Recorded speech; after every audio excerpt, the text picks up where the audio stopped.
Another bright day, another great race in prospect. Welcome back everyone to Okayama.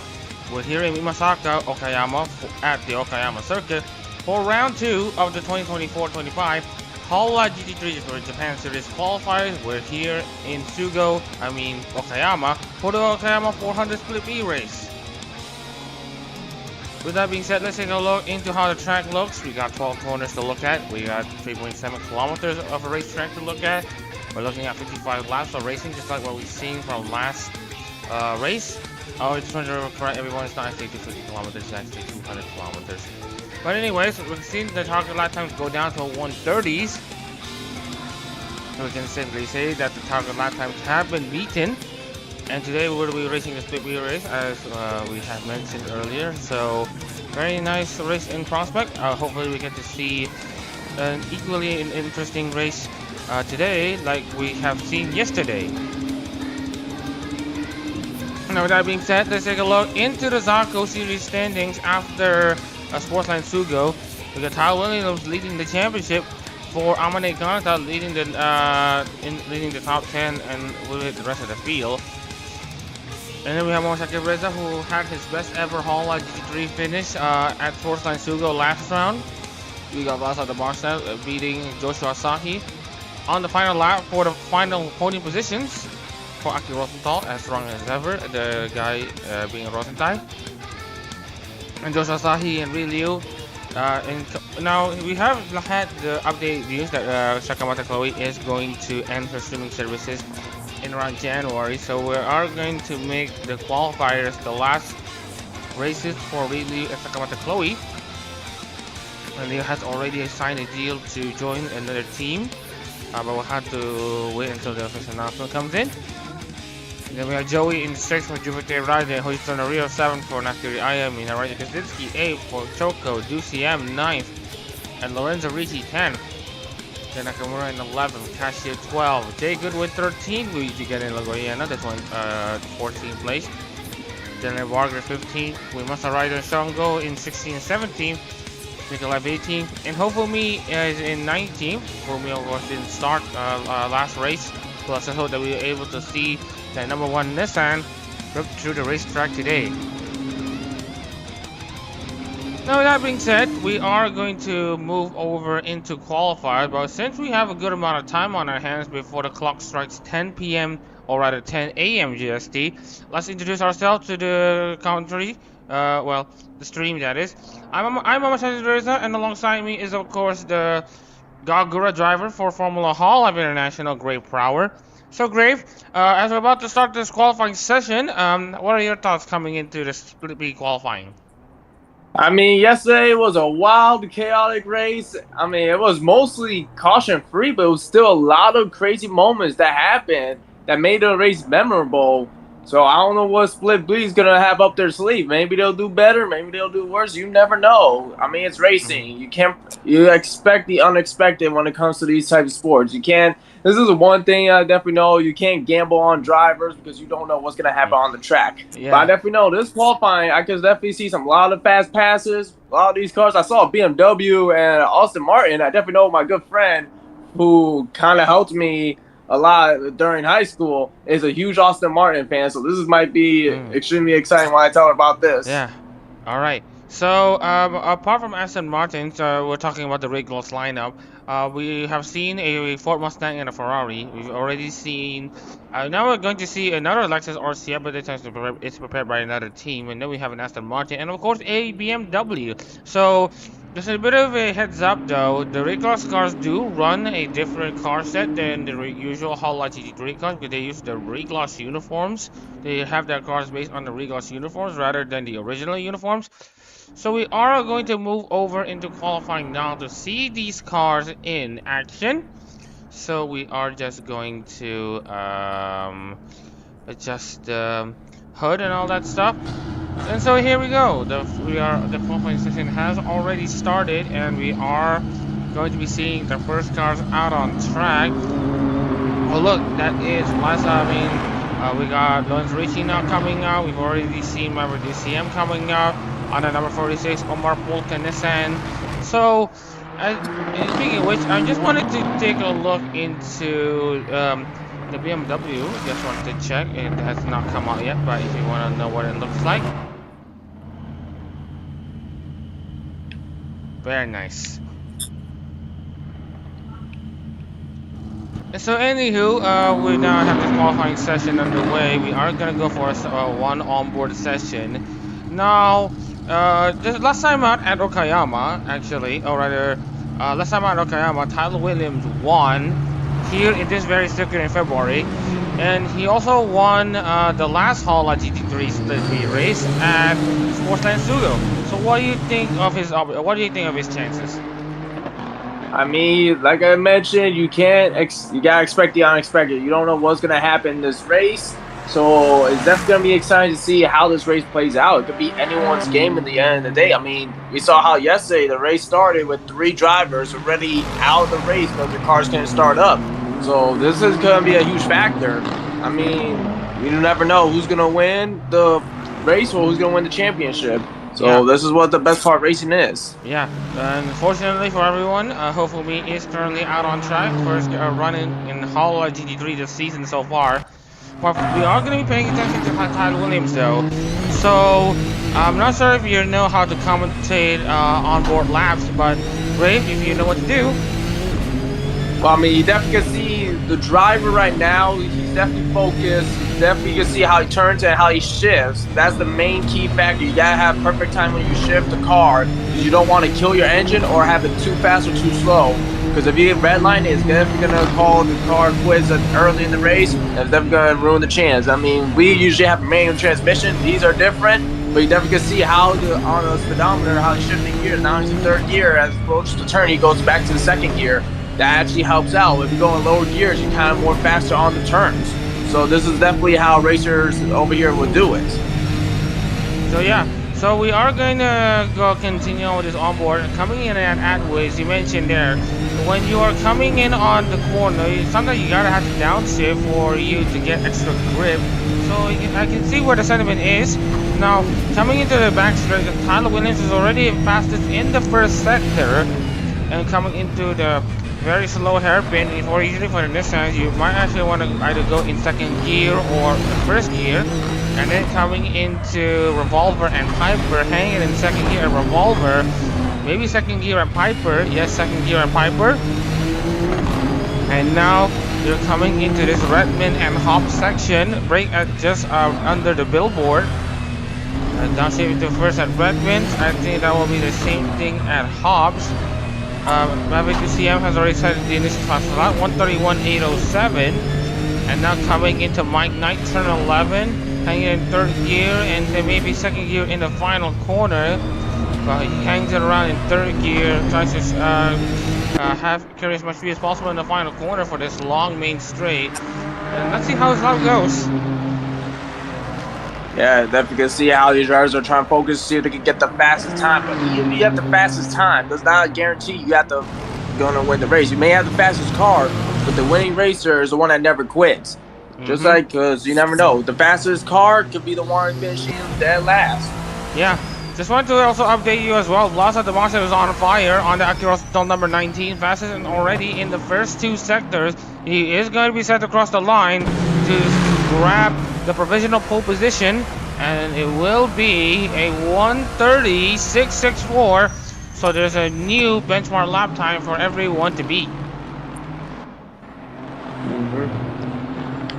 And looking at Hofumi right now, setting up his first lap of the season after he essentially couldn't get the car moving, especially at Sportsline Sugo. So it's nice to see him back onto the scene. Songo, meanwhile, on that number 66 Aston Martin, he is doing pretty decently though, already faster than Isakaji Mikalev in the qualifying session so far. And then we also have Blaza Demonte continuing to improve on his lap time though. Looking at this first sector. Yeah, definitely gonna see that. Now it makes me wonder. I wonder if Chevy could be up on in this. I'll definitely will claim that car. We got the Monte Carlo.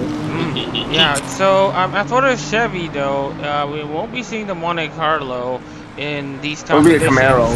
Maybe not a Camaro. Maybe not a Camaro either. But I think the best Chevy car would be the Corvette because of the GT origins. But anyways, we are going to see potentially the Mustang completing his lap as, you get to see Nakamura and Shango battling side by side in qualifying. Nakamura is currently in 10th place, and there is also Shango down in 14th place. So here's a good race.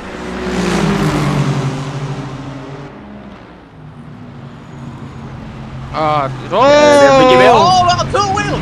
Oh, on the play! Oh, he rolls it! Oh my goodness, that was a crazy NASCAR all over again. Unbelievable! What a save too! Yeah. Also, just wanted to remind you that that this is literally what we have seen in the split A race, where Cal Gibbons essentially roll at this exact corner at Atwood when he hit the curbs too hard. The Lexus car essentially rolled over and essentially put themselves to a barrel roll.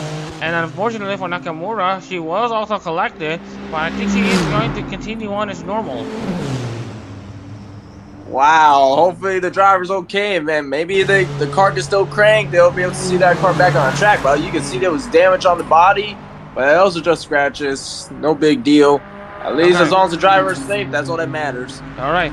Just wanted to also take note on the two drivers actually that have yet to start make a qualifying lap, and that's Danilo Goyena and Hoshizono Rio on the Sarpekora and Nakiri Ayame number 18 cars. And right now they are the ones who are currently suffering from car problems, so hopefully it's not going to be that bad and they're able to start. But for now, speaking of the previous race winner though, unlike Rustin Carrasco, Tyler Williams is currently mired back down in 9th.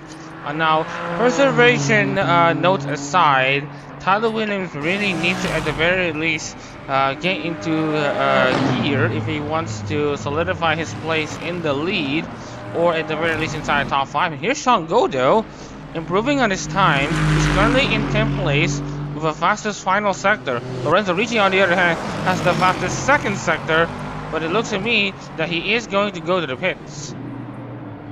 Yeah, he's definitely done for the qualifying part. That number 6 car definitely gonna be ready for the race. And oh, holy cow! We didn't even start the actual race. Hey, there's my number 3. Well, out on the track. Yeah, that's car number 3, and of course, this is for Tsunemachi Watame. Of course, when the Aero were deciding on what numbers to use, story goes is that it was originally 036 because Watame in essentially wordplay, but it comes Wata, which is 03, and then we realized that sometimes we need to minimize the leading zeros. If it's not necessary, then we have to actually remove the trailing 0, or rather the leading 0. So that's why the Watame car has number 3. Ah. And that being said, definitely, yeah, definitely a good fun fact. And also Cashew doing very well to get into 5th. Joey, on the other hand, driving the G50 right in number 67. He's currently up in 4th place on that, right in team number 67. And speaking of other regional cars, Maserati, on the other hand, is currently down in 17th place, not having the car, but he is at least trying to grab something for essentially Hajime, although he is still trying to get used to this new BMW M4. Well, let's see if he doesn't pit in this 400 race, then I would see him perform in the same capacity as Siren. Definitely gonna see these drivers are trying their best to get the fastest time in. Definitely know the way qualifying is going right now, this race is gonna be interesting. I can't wait to call off the green flag. This is very exciting as it is. It's like we're back here in NASCAR, so I'm definitely excited to see these drivers on the track. Oh, and speaking of which, the flow battles have essentially flared up with Ryu now setting 10th place and Joshua Sahi in 12th place. They were, I believe, on the front row last time out at Sportsline Suga, but now they're in 10th and 12th place respectively. Looking into potential drivers who might actually have a good run. Flumi's not having a good run at the moment, but I think Maserati is they're thinking to have a good run in qualifying, but yeah, battling with Mawashaki Reza isn't going to help, so Maserati is not going to improve on 17th. But meanwhile, looking into also the other drivers, they are not also improving on their lap time, so it's going to be a huge chance that even with the rollover, Lotto Damasha will actually grab his pole position. Wow, you never know what's going to happen. They break that car started up. There was no major damage, just body damage. So that's definitely a good sign, especially how these cars are made. But it's also a good sign for the driver knowing that there's still going to be a race going on for him. That his night's not over yet. Yeah. So that's definitely nice. So just wanted to check actually. So we have the Lexus front row with Tomashev and Lorenzo Ricci, and then Raji Kaczynski and Joey. That makes it the front 2 rows for Lexus. Daniel Bog is the fastest Nissan and currently in 6th. Jake Goodwin is the fastest Honda in 8th place. So that being said, we are going to conclude qualifying right here, and then as essentially we are going to confirm to you all that Vlasa Tomashev is your pole sitter for the 2024 Okayama 400 Split B race. Wow, amazing job. That's definitely chaotic as it is already. Anyways, as the records are about to be written, this is actually Vlasa Tomashev's first pole in actually quite a while. If you want to know the last time he grabbed pole, it was in the Suzuki 400 in the 2023 season, so that's 2 seasons ago, and there's also like last year. So it's going to be nice to see that the Lexus cars, rather Vlasa Tomashev, returning himself into pole position. So that is going to be nice to see Vlasa Tomashev's current predicaments. So that being said, we are going to move into the starting lineup for the Okayama 400 split B race. With that being said, so here is the starting lineup. So we have Vlasa Damashev on pole position for the first time since 2023 for Aki Rosenthal. Lorenzo Ricci starts second for Hosha Marine. As you can see, third for Yusuke Choka with Joey fourth, his best ever qualifying result for Jufute Raden. Mamakashi fifth for Tsunomaki Watami with Daniel Barger, sixth for Hoshimachi Suisei. UCM starts 7th for Omar Polka with Jake Goodwin, 8th for Okami Hopefully, in his first qualifying session proper, he will start 9th with Ryu 10th for Sakamata Chloe. Shango starts 11th for Ichijo Ririka with Joshua Sahi, 12th for Hakui Koiri. Tile Williams, the incumbent race winner, starts 13th for Amane Kanata. And we have the most seasoned driver Mawashaki Risa in 14th place. Ari Nakamura 15th for Akai Hata with Ishikaze Mikura, 16th for Sakura Miko. Masaraido 17th for Todoroki Hajime. Hoshizuna Rio, after he hasn't been able to start the car, he will start 18th actually for Nakiri Ayame. And then Nino Goyana starts last for Usada Pefora. So Grave, as we are about to start this race, what are your thoughts coming into essentially the race here in Okayama? Well, especially how qualifying went, seeing that flip, I definitely know this time we might not get a caution-free race. I have a feeling we're going to get at least a few cautions in this race. One knows I got the green flag and I'm ready to wave it, ready to say the iconic words that come from Daryl Waltrip, so I'm excited and ready. Well, we're going to prepare the notions for you as we're about to start this race. But just a reminder, Aston Corsa does have yellow flags, but they don't have safety cars or caution periods. Just a reminder. So this is because of the limitations of the game engine. So with that being said, we are about to see 19 cars race here in Sportsline Sugo. Vlasa Damasha is on pole position. Lorenzo Ricci is in second place. Take it away. All right. Thank you, fans, for coming. Boogie, boogie, boogie. Let's go racing, boys and girls. And that's a great start there from Vladislav Damashnev. Lorenzo Ricci is now also fit to fight Damashnev, though, as the two Lexus cars already go side by side. Multiple cars go side by side. Hoshizuna Rio and Danilo Goyena, predictably, have not gone off the line. So the defending, so we got Rio and Goyena already out of the race before it even started. Speaking of the other drivers here, Damashnev continues to maintain his race lead after a valiant fight from Lorenzo Ricci. So it's going to be Damashnev leading, Ricci second, Kaczynski third, Joey fourth, and Dan Barger fifth. And Natasha fifth, UCM seventh. Hopefully goes up into 8th place. Jake Goodwin 9th. Sean Go now has to defend against Tyler Williams. Yeah, you definitely can see they're going on that backstretch. Definitely can see, oh, we got a good pass here with the 57. Definitely getting interesting so far. You can see here, Tyler Williams has to hang around the outside of Revolver and Piper. Shango has to think better off. And so Shango has to concede 11th place for Tyler Williams. So Williams already having a very, very great start for himself. He didn't actually gain full positions, but he is gaining. We have Rita now in 12th place, Joshua Sahi 14th, Shaki Reza is in 13th. Thank you, Masaraido has also gained 8th position. He is now up into 16th place. Yeah, they can see they're taking this turn nice and calm. Find that they know to start a race. Do not go all aggressive. That's definitely a good tactic. Do not play mind games. Don't let mind games get you this early. Do not let the stress get you. You gotta stay relaxed and calm and collected. You're gonna try to focus on the race. Yeah, speaking of which, Vlasa Damashnev now currently leads Lorenzo Ricci by around 0.94 of a second. Lorenzo Ricci, on the other hand, leads Raji Kaczynski by 1.7 seconds. So right now, Damashnev and Ricci are on a league of their own as these three drivers continue to battle themselves into the back straight. And you can see Damashnev already set the fastest first sector. So that means Damashnev is actually pulling away from Ricci.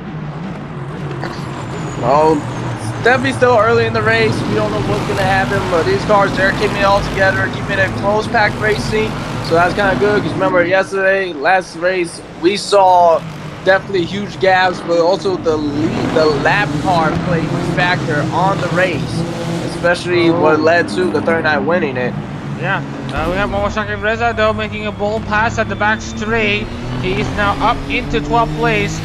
So for the driver who already has his best ever Hololive GT3 finish of his career at Sportsline Sugo, he is going to try to see if he can get more.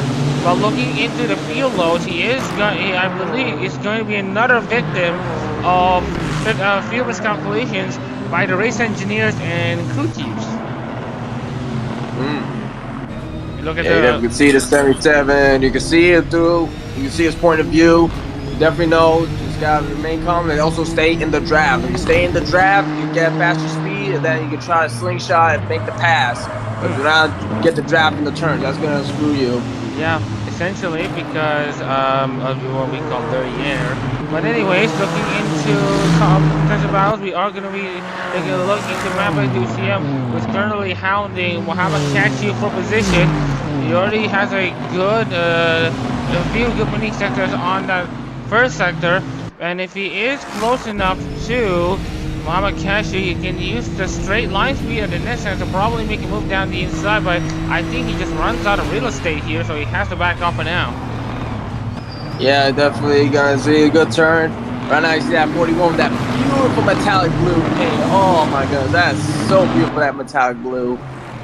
Well, if you wanna take a look, if you wanna understand who is driving this number 41 car, it's Daniel Barger. And who does Daniel Barger represent? The essentially diamond in the rough that is Hoshimaki Street State. And speaking of which, Street State is going to perform one more solo live concert at Fukuoka in late December. So if you are a Hoshiomi, then this has got to be something that you obviously it's going to be hard to refuse. Speaking of which, right on the master slot, the race 130.933 for the Akuro driver.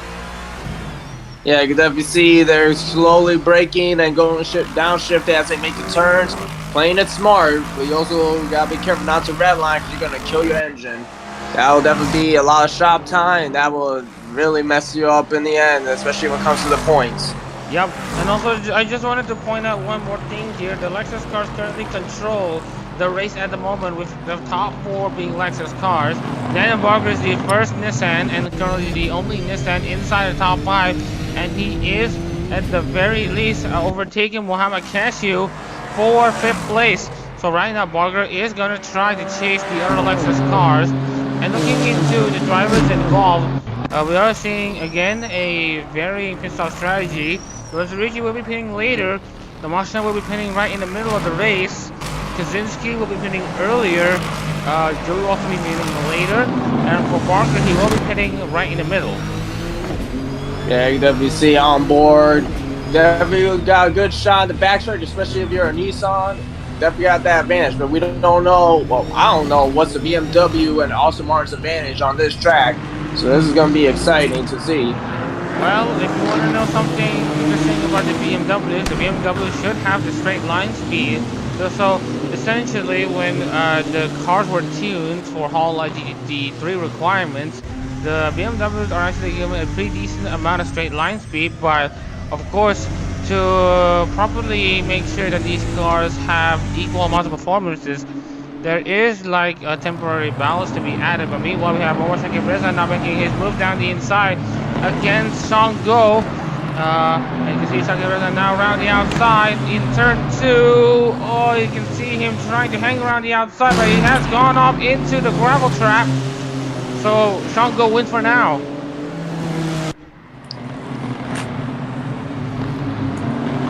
And you can see Saki Reza still looking for some space against Shango, but you can see the gaps are pretty much big.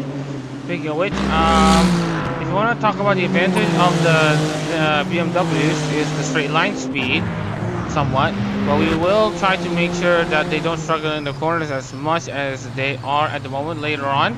And as for the Aston Martin, similar to the Lexus cars, on which they are very good in the corners, but they don't have a lot of straight line speed.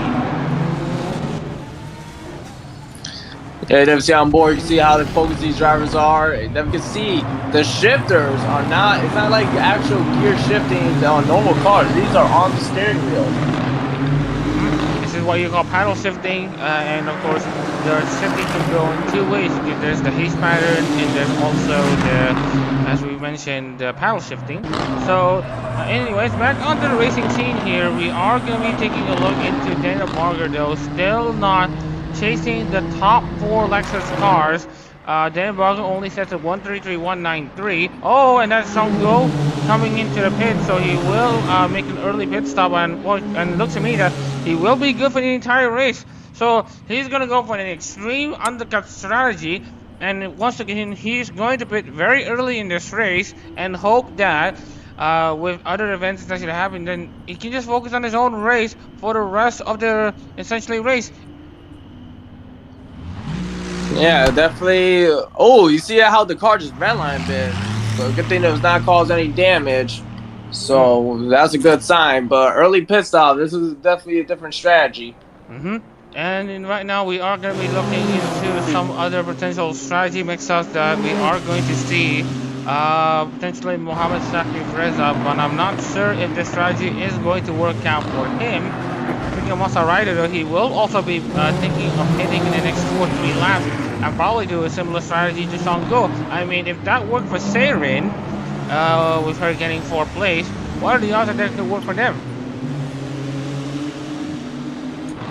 Yeah, definitely can see them coming down the backstretch. The A2 car definitely trying to make a move. Well, he's probably not going to try to make a move on track. He might try to make a move into the pits, as he might think of actually peeling in, but he has chosen not to for now. Speaking of which, the top 4 have continued to essentially spread themselves apart from each other. So we are going to be taking a look into battles between 6, 7 onwards. And right now we are going to be paying attention to how Maverick CM deals with Muhammad Cashew. Yeah, definitely can see these Nissans are definitely reckoned to be forced with. So that Lexus is kind of in trouble when you're in between the pack of a bunch of Nissans. So it's basically like you're basically King Kong. You gotta go up against a bunch of Godzillas. This is what's gonna be interesting. So we are going to see DCM now trying to go down the inside of Mama Cashew as he now gets closer and closer and closer. Will he peel down the inside into the hairpin? Oh, he has a look, but he's just too far back, so he has to essentially find another lap or two for him to essentially get him into like another shot into overtaking Mama Cashew. Yeah, definitely see these drivers are keeping it close. And just wanted to also remind everyone about, again, we have Joshua Sahi though running in 14th place, also looking a bit pretty early. Also Masaraido, we're going to be seeing a good amount of drivers coming into the pit. Oh, Jake Goodwin is also going to be coming in. So Jake Goodwin now on pit road as he is about to get his car serviced. Looks like it's going to be the same thing for not Saki Masaraido and Joshua Sahi, but for Jake Goodwin. He's going to be the next driver who will essentially get himself into the pits, and he will build himself up right until the end. Yeah, a bunch of drivers are making early pit stops, so this is definitely going to be interesting during the long run. And right now we have Shango on that number 66, Ishijo Ririka, Aston Martin, and right now he is on a battle with Jake Goodwin as Shango was in that mid-pack, and Jake Goodwin is now already peeled out of the pit lane, and it looks to me that the overcut strategy, or rather the gaps, have actually closed down a bit, but Jake Goodwin will have the colder tires. Just wanted to check on his tire. The tires are pretty cold compared to Shango, who have relatively warm tires, so he is going to try to find something against Jay Goodwin. He might actually think of a move down the inside. Yeah, he's better be careful. He's redlining the car right now. They're taking it easy over there. Don't want to screw your car over just because you're trying to take an overpass on a turn. All right. Listen, the car is more important than taking the pass because you need to focus more on that. Yeah. Speaking of which, the gap between first and fifth, 17 seconds. The gap between fifth and 15th, 15 seconds. That just shows you how much of a different league these drivers inside the top 4 are at the moment. The Mustang currently in control here in sports lanes already in Okayama. Louis Ricci is still trying to find something against the Mustang in second. Kaczynski third, Joey fourth. Barger is just doing his absolute best to stay in 5th place. Cashew may be on a charge, but the Lexus cars are trying their best in the corners, but in the straights, it's all Nissan territory. Yeah, right now they're going to the turn. You got some good action there. Keeping it clean, but they're doing well. Well, we got also the drivers currently hanging around in the battle for 5th place. It stretches down to 9th. That's Tyler Williams currently at the back. Momashaki Reza is also currently on the hunt as well. Speaking of which, Isakaji Mikalev has also made his move into the pit, and it looks to me that he will also run until the end. Yeah, well, it's definitely interesting strategies these drivers are doing. Some are doing new strategies, or some that's straight from the book. And also, we are expecting Joshua Sahi and Masaraido to also come into the pit, as well as Ri Liu and Irie Nakamura. So the drivers at the back will try to gamble on an overcut strategy, or rather an undercut strategy. Leo Vlasa Damashev is going to have the fastest lap of the race so far with 1:38.85, fastest lap out of anyone so far. And speaking of which, these two drivers are still not coming into the pit, despite the fuel loads being pretty much very, very low. So it's time for them to essentially just get on with it. Anyways, definitely see that gap happening. We got a gap now, so this is definitely gonna be one of those situations. We might actually see the leader catch up to the lap car. So this is definitely gonna be into play again. All right. So also we want to take a look into DCM though, but I think he's just too far back against Mohamed Cashew, so I don't think there might be any potential battles between the Omar Polka and Tsunomaki Watame cars. But if I want to expect some battles, I am probably just going to expect maybe Masaraido, but he is still hounding Joshua Sahi. So we are gonna see at the other lap if they are going to pit. That is Masaraido, Joshua Sahi, Irie Nakamura, Ri Liu. Saki Reza is going to hang on for quite a while. Already he is going to be joining in on the pit stop action as well. Howells will stay on for a while. Kofumi as well. The Mustang continues to sometimes start the race. And so we have DCM though also going for a pretty light fuel load, but he will be pitting not at the same time right now. So here come pit stop activities. This time it's going to be for Saki Reza, Ri Liu, Irie Nakamura, and then Joshua Sahi and Masaraido. So it's a battle in pit road. Yeah, you definitely see a lot of pit action happening. And this is different from last night, from the other race. Not a lot of drivers hit the pits. They just went on till it's kind of like required, but all these drivers are taking an early pit. So this is definitely something different. Maybe these drivers got different ideas or something. Definitely knows, like, their ideas, it can work in the long run. You just gotta keep an eye on the car, make sure everything's good, but also make sure you're maintaining good speed, and you got that draft, and you can probably stay ahead and pull away and gap the field. Yeah, and right now we are seeing the first activities in the pit stop cycles, and that is going to be Muhammad Shakib Reza edging ahead out of everyone else in the pit road, and then we have Ri Liu, and then Masaraido, and then here's Joshua Sahi and Irie Nakamura, and watch out for Jake Goodwin and Sean Go already passing Nakamura and Joshua Sahi. So Ri Liu is now, Ri Liu, Masaraido, and Shakib Reza have gained positions. Yuan Nakamura and Asahi are down in 15th and 16th, but watch out though for Sean Go. Yeah, these drivers are definitely keeping it together right now. That's definitely good. Their crew chief is telling them where to go. Keep it easy, keep an eye on the field. Oh, we got some side-by-side battles there. Watch out for Maverick DCM and Hopefully. Yeah, we definitely got some 2 wide action now, so this is where things gonna get exciting, folks. And coming into the final corner, the DCM was forced wide by Hofumi, who's now up into 7th place. Tyler Williams, though, trying to still hanging inside the championship lead. He is going to be running in 9th. And speaking of which, Mama Casio has overtaken Daniel Barger for 5th place.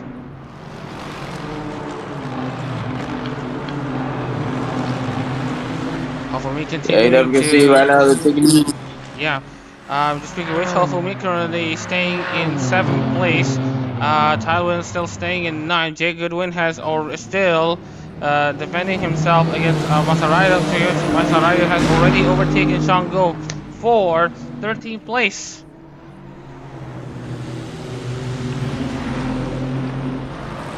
Right, and so looking into the top 4, they are still running as they are.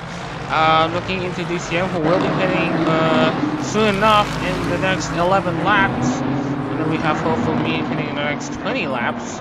So it's going to be very quiet, at least for the drivers who have already pitted.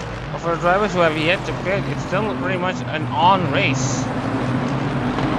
Yeah, definitely no, because sometimes you're going to have an early pit and it pays off the end, but sometimes just not pitting and just letting it run pays off too.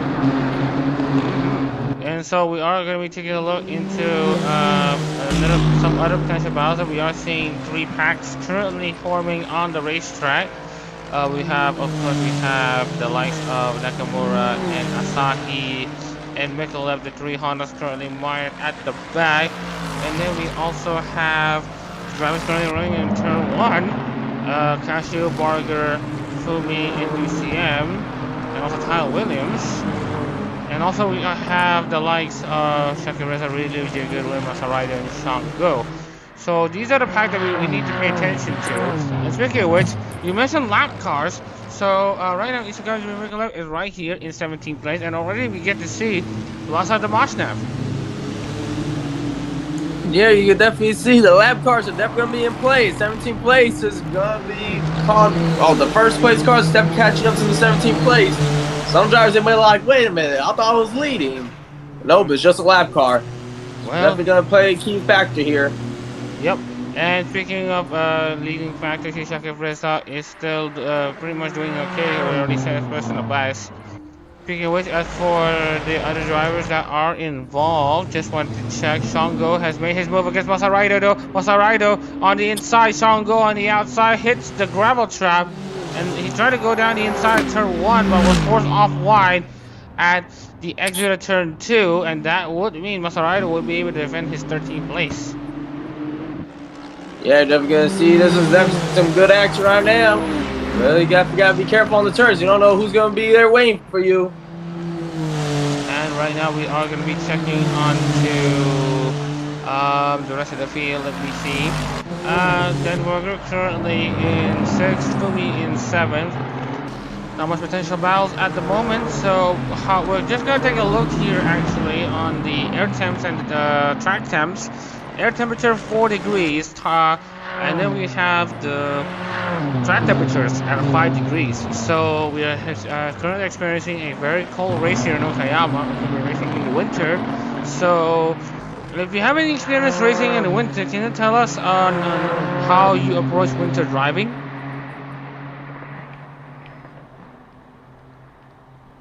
Grave. Yeah, you can definitely see that. Yeah, you can definitely see that back straightaway. Sorry, the birds are just catching my eyes. I've never seen these birds before, so kind of the ADG is kicking in.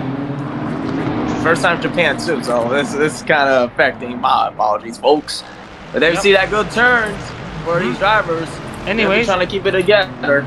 Anyways, speaking of which, Greg, if you have any experience driving in winter, well, can you share us about your potential experience of driving in the winter, especially when the track temperatures are, well, when the track is so cold? One thing for sure, make sure the car is running before you race it. Because once you get in that car, it's freezing. The car is freezing, you definitely like, I just want to go home. That's the problem with the cars. We don't have built-in heaters. So it's kind of unfortunate to race in winter sometimes. That's why NASCAR, they don't race in the winter. We don't got built-in heaters. Yeah, and speaking of which, actually, I just want to also note that that's for the driver's perspective. For the car's perspective, I just wanted to share it with you.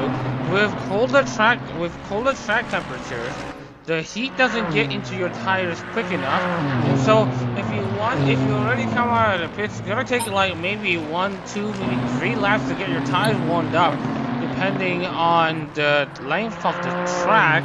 And of course, the heating of the tires is going to be slower, and the cooling down is going to be faster.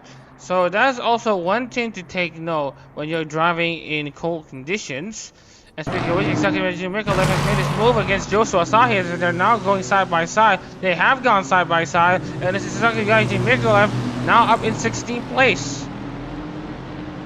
Yeah, but also you also gotta put in thought the braking. When it's colder temperatures and the car gets colder fast, when you brake, it cools down the brakes more quicker, which makes the brakes last longer. So technically, it's a 50-50 in this type of situation.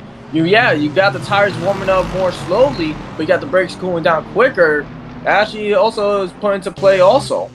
Yeah, as you mentioned, you are right about the longevity of the brakes. And speaking of which, the longevity of Joshua Asahi on the lead lap isn't going to last long, as Lassa de Massa has actually caught up with Joshua Asahi, and now Lorenzo Ricci is going to be rubbing his palms on this opportunity though, as Lorenzo Ricci is going to see if he can pass the Massa while using the lap car as a pick. Yeah, then we can see it heading to the turns.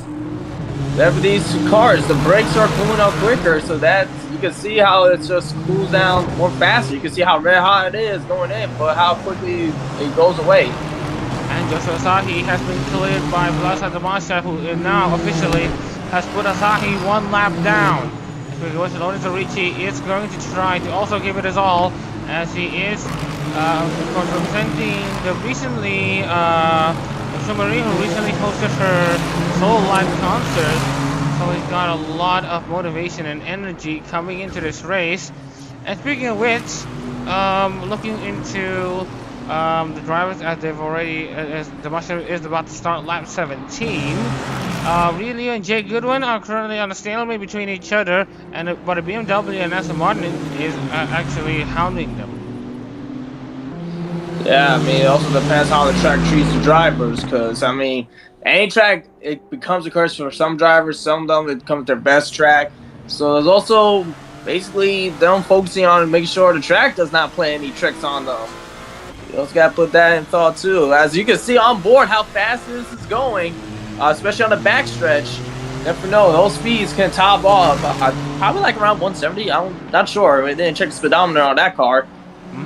So we are going to be checking onto essentially the speed trap. So looking into the fastest these drivers can go, they are able to go at around 250 kilometers an hour. So if we wanted to convert this to imperial, that is going to be at around 150, 160 miles per hour at the end of that back straight. So you can tell that they're carrying a lot of speed. As now Joshua Asahi has been cleared by not just Damashev, but also Ricci. And speaking of Damashev, he's still stuck behind Isekai Jimikula. So Lorenzo Ricci has one more chance to essentially catch up with the leader. Yeah, definitely can see that, but you also got the black car still there. You see a huge gap as the car is literally by itself. That could also probably play a factor on the stress. Like, okay, I'm alone, so I could relax and focus more on finding a perfect line to race, so I could have a faster time. Speaking of which, the DCM has already passed Hofumi for 7th place, as DCM currently occupies that 7th place spot. Speaking of which, Hofumi has dropped down to 8th, and Todd Williams is going to be chasing him to grab that position. And speaking of which, watch out for the drivers up front. Oh, watch out for the Moshnev though. Donald going down the inside in the middle of like turn 3, in the middle of the straight, middle of the kink against Isekai Jimikula, but has kind of backfired. And now it's going to be Lorenzo Ricci. He is going to be on the hunt against the Moshnev for the race lead. Yeah, definitely see it. Now they're in 6th gear. This could also be quite something, especially they're going fast. You also gotta be careful.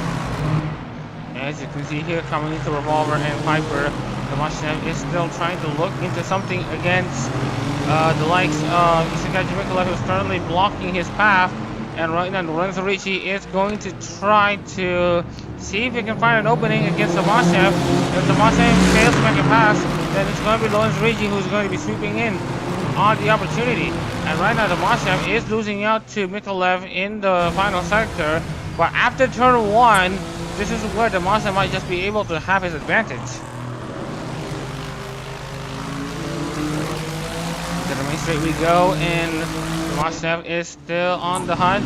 Also, lap car currently looming in the distance, as well as Tomashev now tries to go down the inside of Isekai Mikalev, and he, I believe, gets blocked. They are going to still go side by side in turn 2.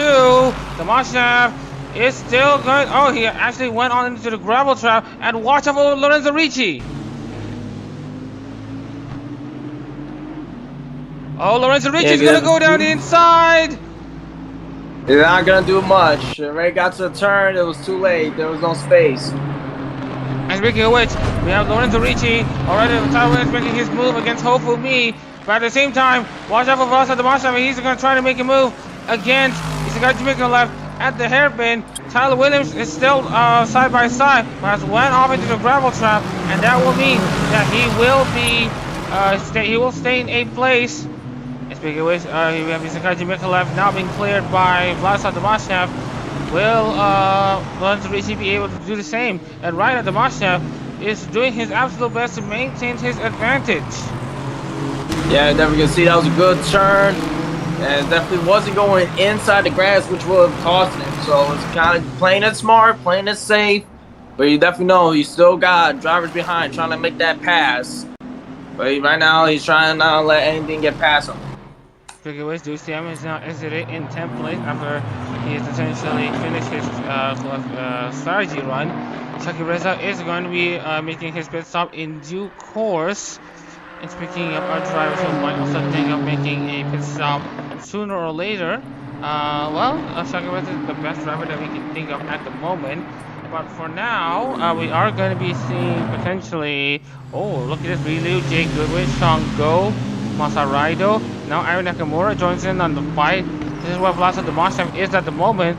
So right now the fight for lap cars, for the fight for the elite lap is essentially fight for elite lap, fight for the race lead. It's essentially still very much on. But you can see has also caught up to Lorenzo Ricci though, so the battle for second is now right over there, as Ricci is now going to go down the inside of Mikalev. But of course, we have Mikalev actually still staying ahead of Lorenzo Ricci by the time they reach the corner, so Ricci is going to have to wait. Meanwhile, we have DCM though making his move as the Reza comes into the pit road.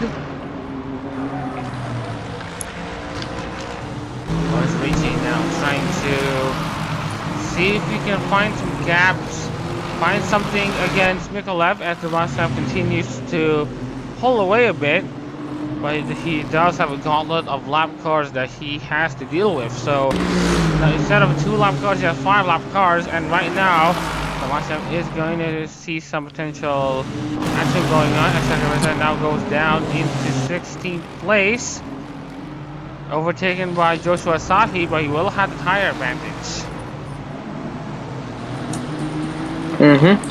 Right now, making a good turn. A little too wide, actually. Definitely gonna be careful on that. So, Chucky Reza, he is gonna try to warm up his tires for quite a while, as he is gonna try to essentially continue on as normal.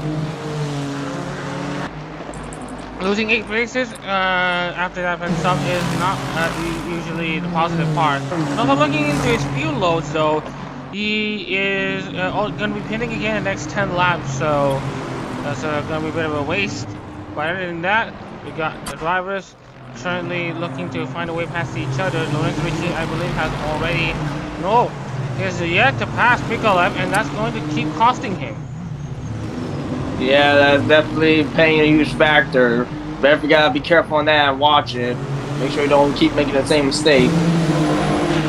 And speaking of which, Kaczynski he's also already caught up into the rear end of essentially Lorenzo Ricci, speaking of which Daniel Barger still also leading this pack of Nissan GTRs against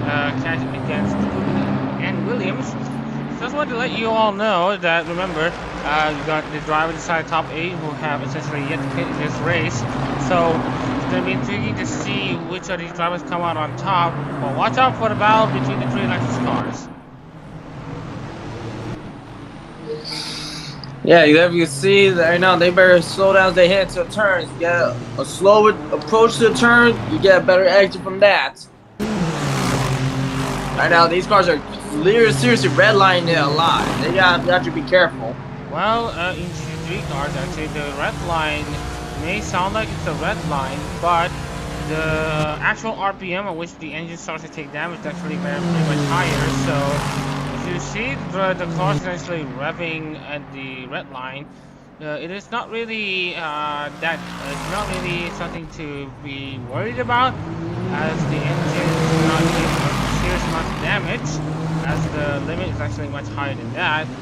Like for example, the GTR, the max RPM is actually at 7,000, well, 7,500, but the damage part starts at 7,600 or 8,000. So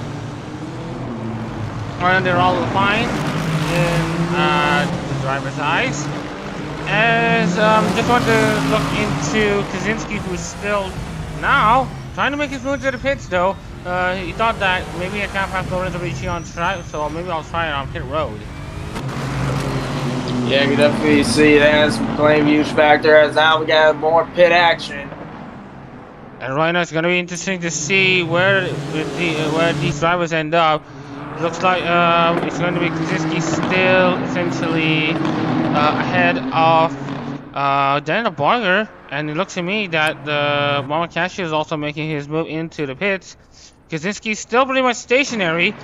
Daniel Barger also needs to pit later in this race. Same goes for Chemflummi and Tyler Williams. So these drivers essentially clearing that they should have a lot of clean air, especially for the likes of Kaczynski.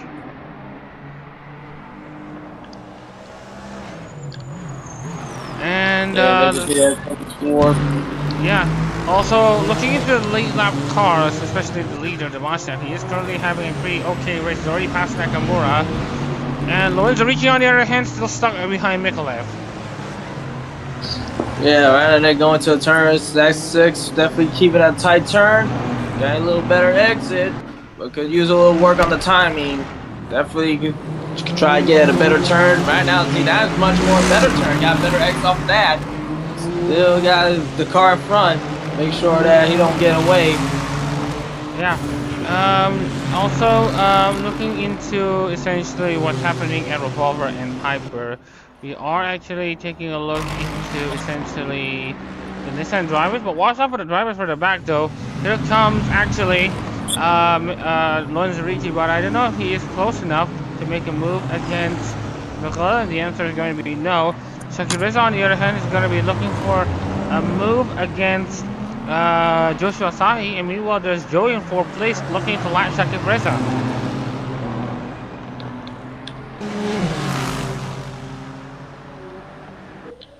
Yeah, you see that approaching the turn. Yeah, 19 seconds is the gap between Joey and Daniel Barger. Chemflummi also 2 seconds behind Daniel Barger. And just wanted to also look into the Mustang though, as he's still yet to clear Shango. He's already cleared Nakamura.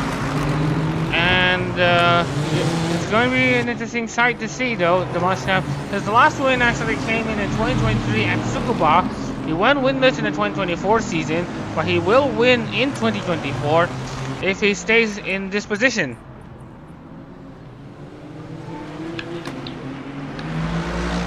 And around the outside goes the Mustang as he tries to clear Shango. Shango is going to make it hard for the Mustang, as the Mustang now finally comes into the pits. Looking at yeah, we're gonna take a look at the Raja Kaczynski though.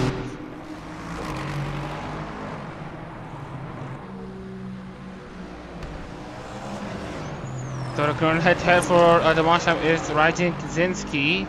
Lorenzo Ricci will take the race lead for now, but given that he's still stuck behind the lap car of Mikolev, where essentially the Mustang has been consistently setting 132s, so I think the Mustang might actually stay in this race lead after the pit-stop cycles.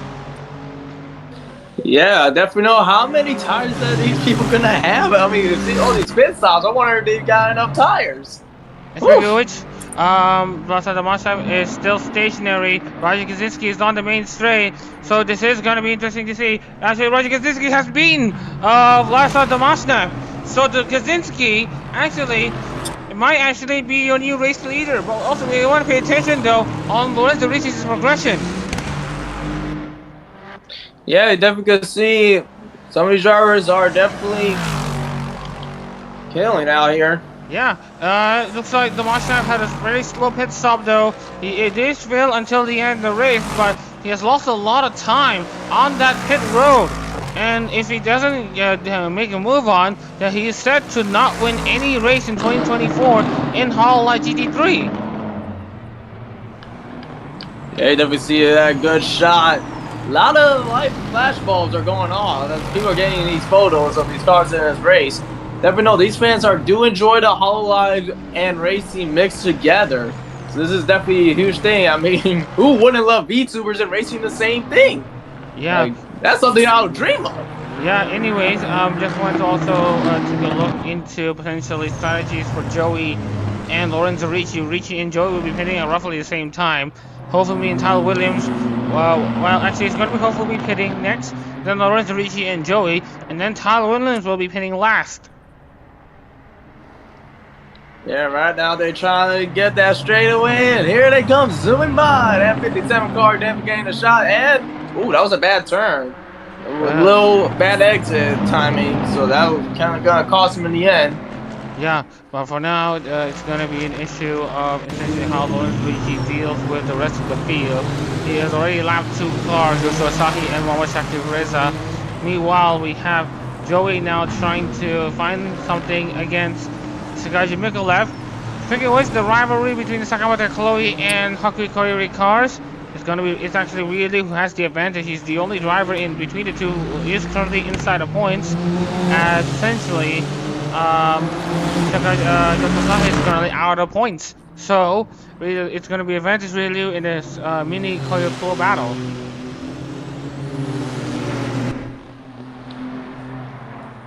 Seventh place currently Mohamed Kashu. 6th, Vlasa Domashnev. 5th, Raja Kaczynski. We're going to be paying attention to Hofumi though, because he's going to be the next driver coming to the pits.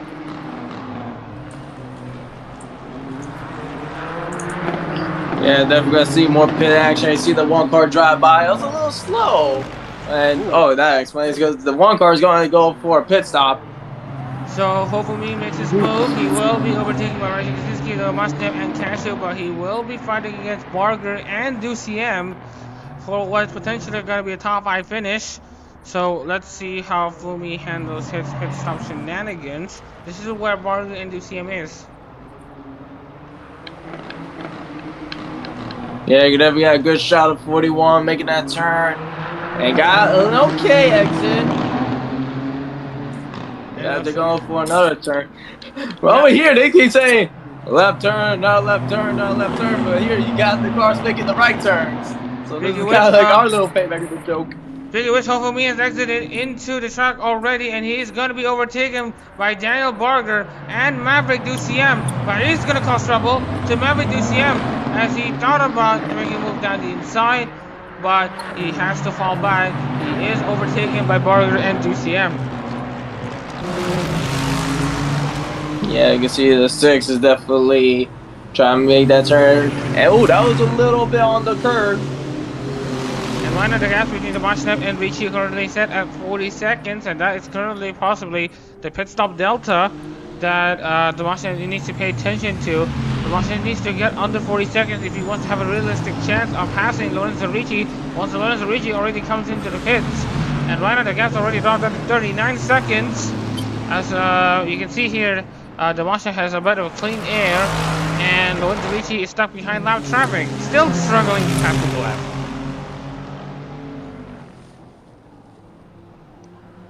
Yeah, you can see they're making a good turn. That was a little bit of a bad turn, about 6. But definitely going to try a think of a way to get the Lexus, be able to get ahead. As you can see here, Lorenzo Ricci might take a move down the inside once again, but he is being very conservative at the moment, trying to think about the tires. But right now, you see here, the gap between the Mustang and Ricci is still at 39.95 seconds. So the gaps remain largely the same between the two. Fortunately, even if there was a rollover in qualifying, we haven't seen a rollover in a race yet. I mean, you saw it earlier during qualifying, technically, so we did see a rollover. We'll have to wait and see if one of the Lexus cars hit the curves way too hard, especially at either Atwood or the hairpin. And we also seen essentially flipped out right after the final corner too. So right now it's not within the realm of impossibility that the rolls will happen in the split wheel race as well, but the possibility is there. And speaking of possibilities though, the gaps are now dropped down to 38.5 between Ricci and the Mustang. So Ricci, if he wants to make a pit stop, he probably needs to do it now. Yeah, never got a good turn. Oh, that was a little fast on that turn. That was very careful. So Ryan might take a move down the inside against Sakaji Mikalev, but Mikalev is causing a lot of trouble though for Joey, as rather Lorenzo Ricci. Which Joey is catching up though, or rather he is stuck behind Moses Jimenez as Momosaki Breza. Yeah, definitely can see drivers are making it through this track. There's still a lot of race left, so it could still be anyone's game. Right now they're on the back stretch, keeping it easy. And looking to potential battles that's also coming up. We are looking at Jay Goodwin, Masaraido though. Jay Goodwin leading this train of cars that is also involving the likes of Lorenzo Ricci. So this is going to be something to watch out for, as we're already at the halfway stage. Yeah, right now we're halfway through the race. So far, smooth sailing for everybody. As you can see though, Ricci now trying to make a move against Mikalev, but Mikalev does have the draft advantage again from Nakamura and so on and so forth. So essentially, Ricci's potential advantages have been nullified because Mikalev is essentially following another car.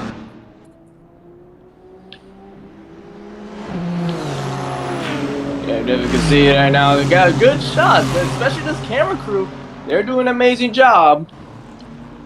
Yep, and speaking of which, we are actually going to take a look into Momoteshu also catching up the last of the Mustang though. Rajikizuki is controlling this race in form, and he does have actually a very realistic chance of actually stealing the lead away from Ricci and Joey and Tyler Williams. So right now Rajikizuki, who last won in 2022 at Tokachi, is going to try to bring home win number 3 for the Chocomates after essentially a 2-year-long drought. It must be Dale Jr. Come to think of it. I mean, that's not the only Dale that we're gonna be talking about and seeing on this channel. I mean, hint, we got something in the shop. Like for example, Michigan 2008 until Michigan 2012, a 4-year winless streak for Dale Jr. as he was struggling in Hendrick Motorsport that time. No, was he in Hendrick Motorsports? All I remember was him being DEI and taking RCR for Xfinity. I don't know about the 88. Well, I'll tell you what, the story of Dale Jr. So, Dale Jr.'s stint in essentially the number 88 as the driver in Hendrick was that in 2008 he actually won a race at Michigan, but after that he actually had a winless streak between 2008 and 2012. And by 2012, when he finally was in a position to win for the first time in 4 years, everyone was watching and they gave him a standing ovation as he crossed the line as one of NASCAR's most popular drivers, essentially broke the long winless streak. So yeah, and then since 2012, with the crew chief Steve Letarte, if I'm not mistaken, He actually didn't look back though. 2013 to 2017, he was a consistent title challenger. Not so close into the top 10 if he's not already into the top 10. So the later stages of Dale Jr.'s independent motorsports career is something that you probably need to look at though. It's a story for the ages. As Joey now, speaking of which, is currently down in 6th place as he's already made a pit stop. Yeah, we definitely could see that going on. And it turns out R&I just finished their race, and Tar in the number 7 wins the race, but there's controversy with the 8 and the 15, I believe. So we're gonna catch up on that later, but right now we got the good old 67 making that good turn, a little bit too tight.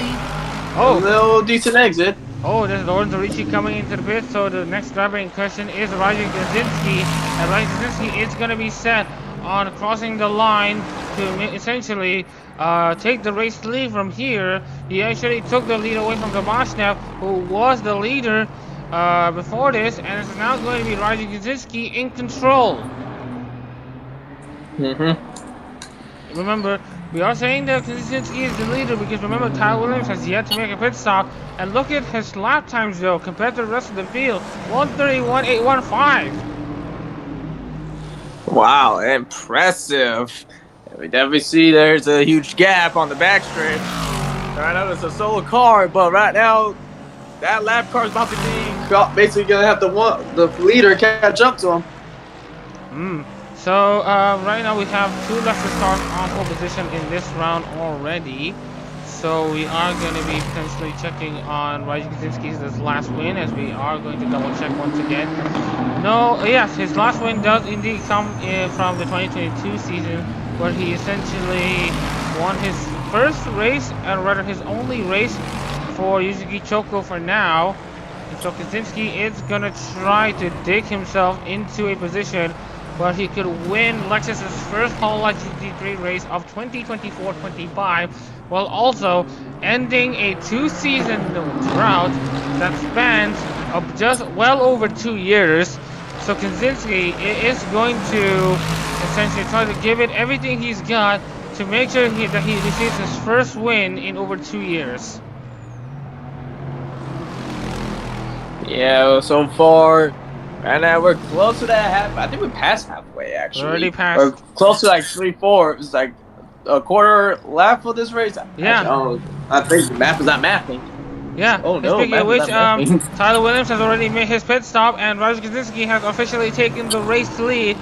So it's all going to be control from here.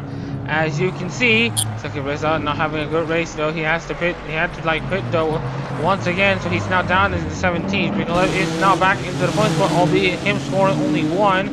Tyler Williams will exit in 6th place, or rather 7th. 7th place it is, as Tyler Williams is going to exit slightly ahead of GT-M. So right now with the freshest tires available, he is going to at the very least try to fly his straight for 6th place. Yeah, right now we got some good action on the turn, some early turns, not tying up, but these drivers are still keeping it together. And right now we are going to be seeing GT-M though trying to cause some trouble for Williams though. Williams is going to try to hang around the outside, and then we have GT-M on the inside making the move stick as GT-M makes use of his warmer tires to get himself ahead of Tyler Williams, and now Tyler Williams drops down to 8th. Yeah, this still could be anyone's game. You never know, something can happen. Yeah, as you mentioned, anything can still happen. But right now, we are going to be paying attention to essentially the circumstances that might befell these drivers. And right now, the look is that Williams does have the freshest tires available, so he will smash GT-M and Barger eventually. That being said. So anyways, the Mustang and Kaczynski, the gap that they had are only separated by 3 seconds. Lorenzo Ricci now in 3rd, Cashew now up in 4th, Joey is in 5th. So lots to play for, as we mentioned. Speaking of which, we have Jake Goodwin, Masaraido, and Shango. We have Nakamura also in the mix as well. Well, the race has absolutely calmed down though.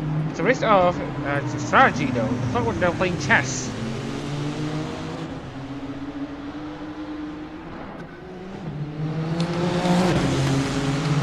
Yeah, but then we can see approaching the turns. Definitely, drivers are trying to keep it together, trying to let anything get in their way. Try to get the good points and a good finish.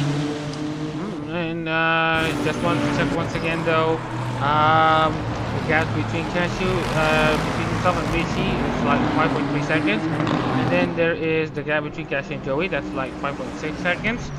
So as we mentioned though, right now the race has calmed down. But right now we are going to be paying attention to Kyle Williams. So the last time in Okayama, the last time he raced in Okayama, he won. So right now it's going to be the case. If right now we're going to be curious to see if Kyle Williams can at least try to essentially steal some positions away from DCM and Barger. Well, right now definitely playing to play. Trying to keep it together, and no, that was some early turns. The drivers are literally getting a little reckless now, trying to take early turns to see if that would be an advantage, but it's not paying off. Right now, Kyle Williams is still trying to find something against DCM and Barger. As you see, Williams is gonna try to get a decent exit off of the final corner and see if he can have the draft against DCM, but DCM is actually having that slight advantage, and he is closer to Chemflummi, so right now DCM is doing pretty okay at the moment. Meanwhile, looking at Barger, he's doing very well to defend his 6th place. Yeah, definitely gonna see that happening. And now we're getting some good passes from the drivers. They're trying to keep it together. Pit crew is doing an amazing job so far, making sure these cars are maintained. Watch over the gaps though. Yeah, watch over the gaps though between DCM and Barger is now close down to by a rate of not. If he can get it at around 1/10 of a second, then he might take a move down the inside. He might take a move down the inside now, but he's just not close enough. He was thinking of a move. He's getting very close, but Barger still has the advantage. Yeah, he definitely still got that advantage, and it's going to be paying off soon. And right now, speaking of paying the things that are paying off, the Mustang is actually catching the Raji Kaczynski. The gap's now dropped down to 1.8 seconds. Yeah, you can definitely see us being into play right now. And right now, the next lap car is currently Joshua Sahi, currently in 16th place. So whoever can better use the lap car as a pick, then they're going to be the ones that come out as winners.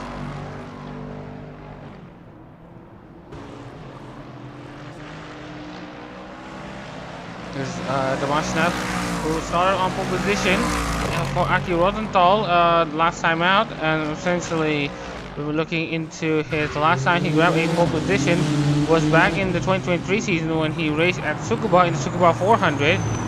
And speaking of pole position per manufacturer, this is going to be actually his 34th pole position of for Lexus, his 2nd pole position of his career. So it's essentially an interesting site to look into. Well, so far it's still anybody's game. As we got it's low turn, but it was still a decent exit for that car, the 19.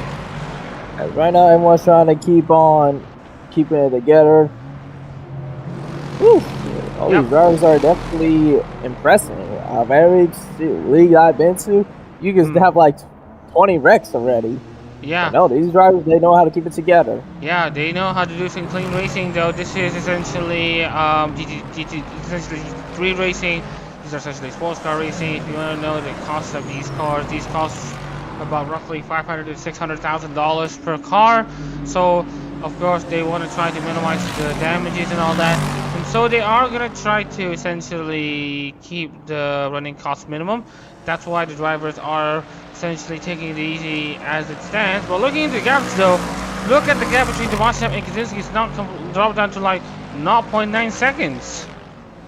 Yeah, you definitely can see there's a huge advantage going on right here. And definitely the driver is just pulling away, not letting the other driver catch up. And right now, the Mustang is still trying to close down one by one. You see how Kaczynski just hasn't been able to find the optimal grip in these corners where the Lexus cars will absolutely shine. Now, but if Kaczynski can defend against the Mustang in the next 15 laps, then he is going to come out of this track a winner. Yeah, you definitely you still never know because second place is right behind them. So there could still be a move happen and second place could take the lead. Just gotta keep an eye on behind you in the mirror. Don't be able to let them get on your skin and pass you. Yeah, looking into the last lap for Ryuji Kaczynski. Ryuji Kaczynski actually was only able to set a 1:31.884. The Mustang has a 1:97.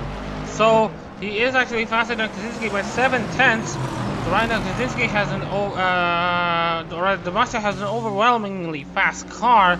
But is it going to be enough for Kaczynski to defend? You never know, because these are Lexus, but you also gotta know those Nissans can be creeping up behind, and you never know. One moment, those things could get a good turn and advance on the back straightaway.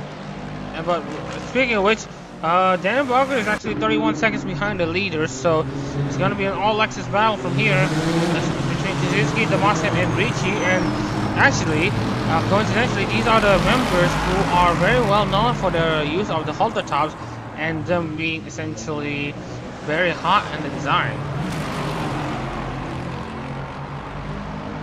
So anyways, Kaczynski continuing to control this race in the lead, but for how much longer, as the Mustang is going to try to dig into Kaczynski's position.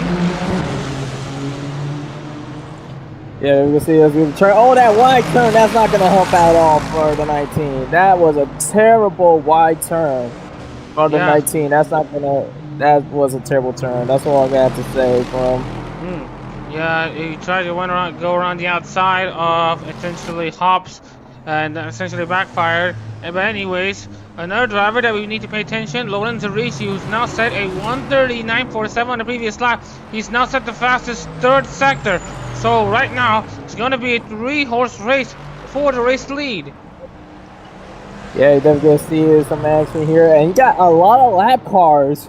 These Lexus are going to be catching up to a lot of traffic, so we're going to probably see some rush hour traffic happening soon. Yeah, and also at the same time, though, Daniel Barker is actually closing in to Kaczynski and the Mustang as well. They've now only been able to do 1:32s. Lorenzo Ricci, on the other hand, has had a pretty decent personal best on his one of the mini sectors in Sector 1, and also one in Sector 2. Cashy is also catching up. Joey and Daniel Barker are also catching up as well. And you can see here, it's going to be an interesting sight to see how essentially at the very least the Ricci and Cashy catch up to Kaczynski and the Mustang.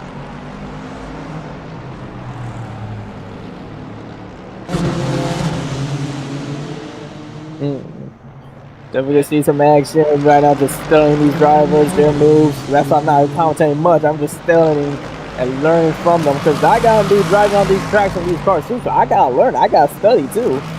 Yeah, essentially, you know, Okayama being a very technical track and all, it's a great track for you to learn your basics on how to essentially handle your cars. As Joshua Asahi now set a 1:32.807, and looking into the rest of the field, you see here the gap's actually closed down just a bit. Lorenzo Ricci already crossed the line. He keeps on setting those 1:30s because this guy, the Mustang, stuck in the 1:32s as they keep on piling on the pressure between on each other. You see here the Mustang trying to use any line that he can find against Kaczynski.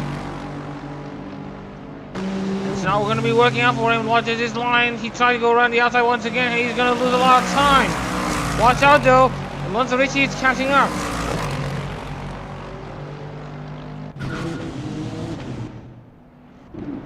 And not helping. See on the backstage, they're going faster on the backstage. I wonder how fast these cars go, and that was a slow on the curve. Yeah, they can go as fast as 240 or 250 kilometers an hour, which should be at around 150 miles per hour. Just double check on that one. As you can see, Lorenzo Ricci has now caught up to the battle of the lead lap, or the battle of the leaders, essentially. It's going to be a 3-horse race. Yeah, we definitely got some action going on as they get into the next turn. It's a Lexus battle, but remember, anything can happen. Right now, they got 15 laps left. Yeah, we're going to come into 15 laps to go, and right now, Lorenzo Ricci is still slowly but surely eating into the lead that Kaczynski and Demoshev have as he continues to set 130s after 130s after 130s.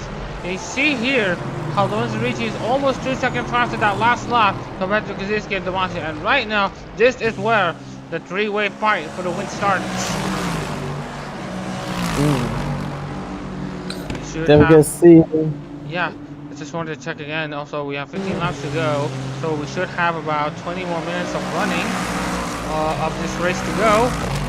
So if you want to know about possible timings, so here comes the Mustang though. Yeah, you guys can see they're going to approach the backstretch route. Turn, we can see a pass here. And we do get a pass.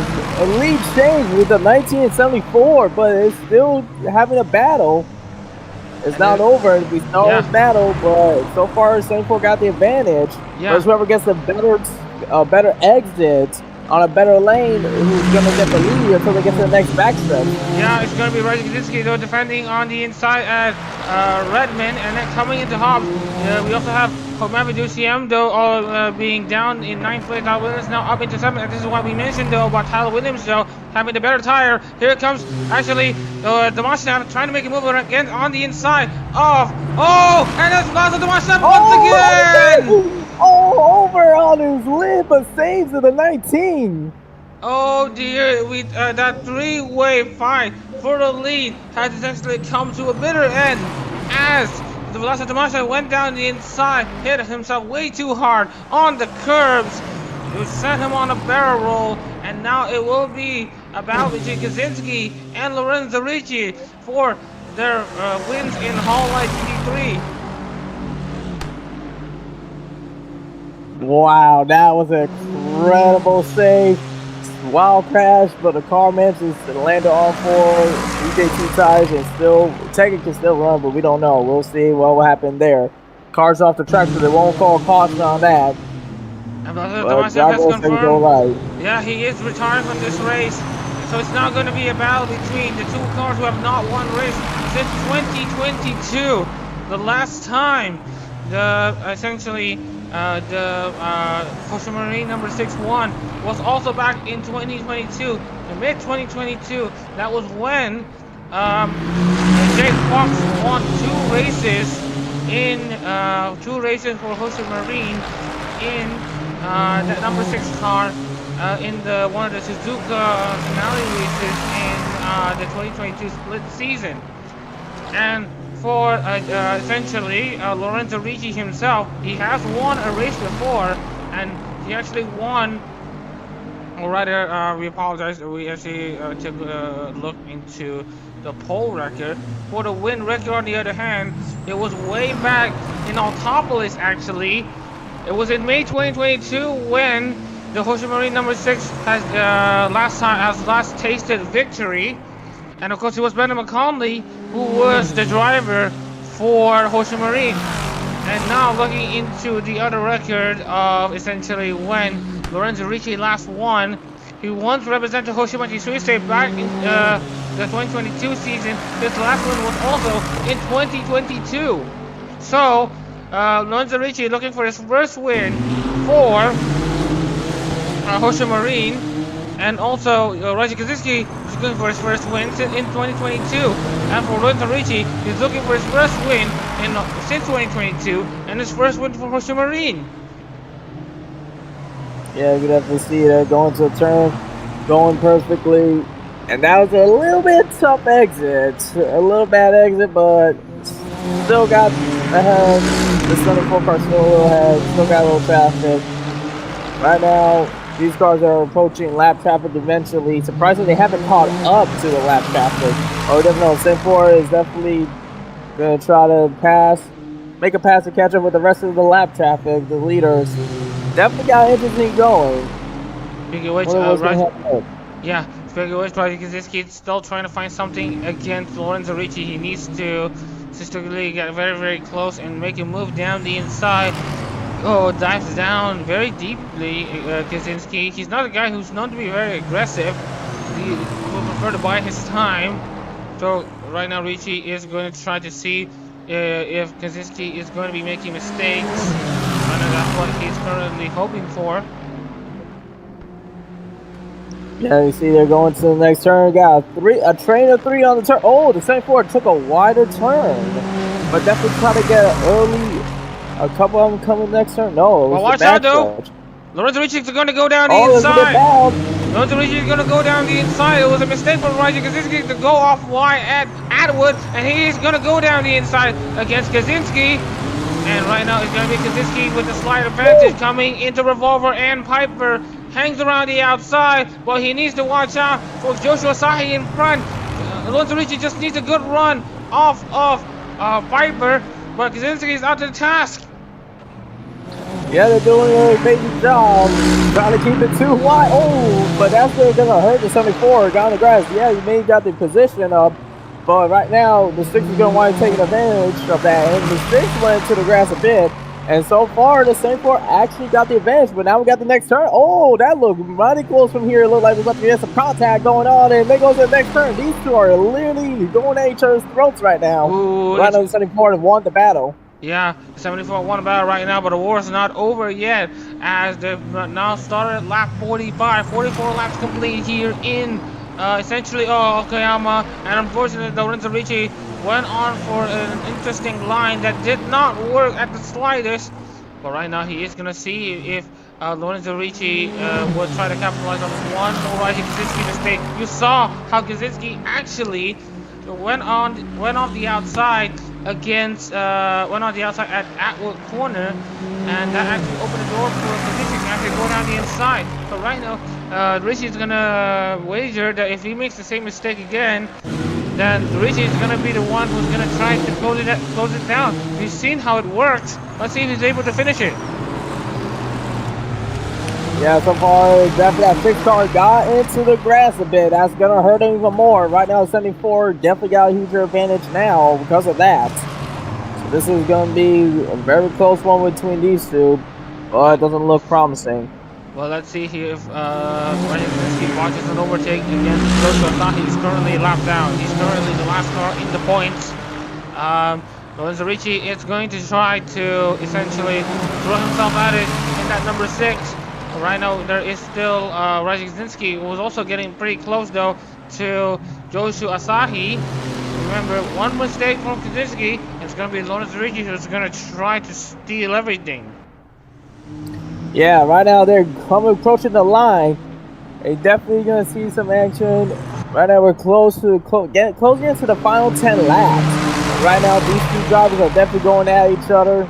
But if they keep up going at each other's throats, one of them is going to end up retiring from this race, because I have a feeling they're going to go to the extent to literally go no holds bar, and eventually someone's going to wreck and end their night early. Yeah, we're going to go on board though with Lorenzo Ricci, and then once again though there was a mistake though from Ryan Kaczynski. Lorenzo Ricci is going to go side by side against Ryan Kaczynski, and it's Lorenzo Ricci with the lead. Lead change. Well, he took advantage of that, and that's what was the right thing to do. He saw the mistake, he took advantage of that, now he's in the lead, but he still got that lap car in front. This is going to be the same story from the last race. The lap car is definitely going to play a huge factor. The 74 might take advantage with the 6 being stuck behind the lap car to take advantage of the draft and go around both of them, hopefully. Yeah, but right now Lorenzo Ricci at the very least just needs to defend against Ryan Kaczynski. Don't make any silly mistakes like what Kaczynski had done.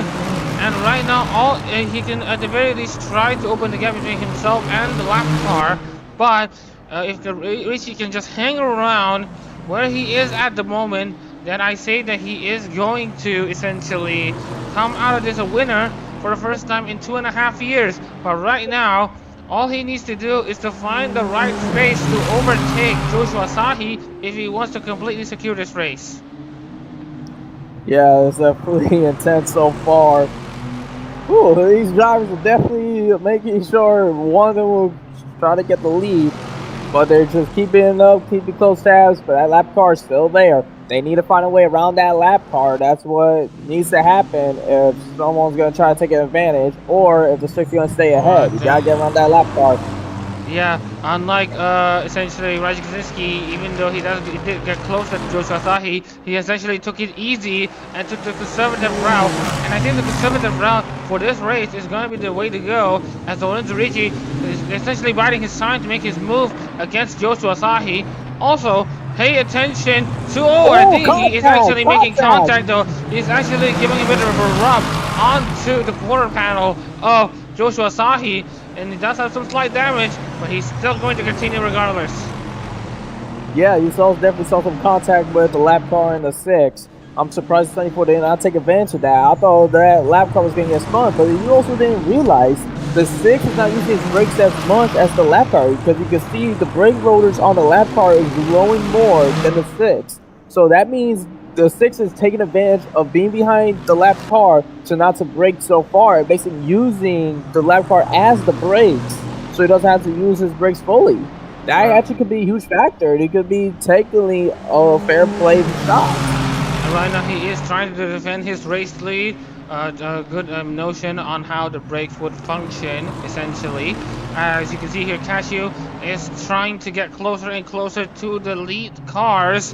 Essentially, the pack that comprises Lorenzo Ricci and Raji Kaczynski. He's getting very close though. Watch out though for Raji Kaczynski. He's not giving up though on this battle for this race lead, but he needs to choose his fights carefully.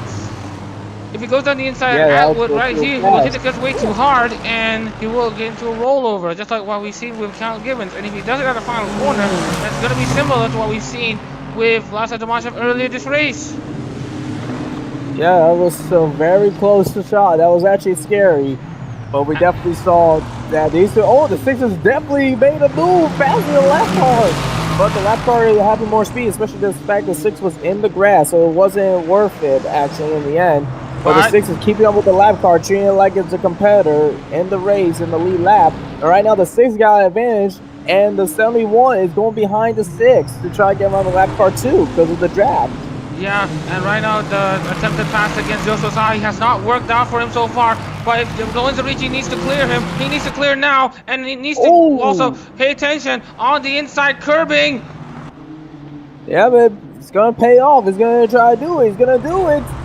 Oh, goes on 2 wheels, but keeps it on the track. He keeps all 4 BKT tires, and now the 6 definitely got the advantage now. I think Lorenzo Ricci's almost home free. I think Lorenzo Ricci's almost home free. Well, remember, anything can happen in this race. He could probably go too far and flip the car over. He doesn't need to essentially go 100% now. Remember, Joshua Asahi is actually causing a lot of trouble to Raji Kaczynski. That Muhammad Cashew is now actually threatening. Kaczynski is in 2nd place. Oh, and you never know, because sometimes you may act like Cashew trying to go down the inside of Kaczynski.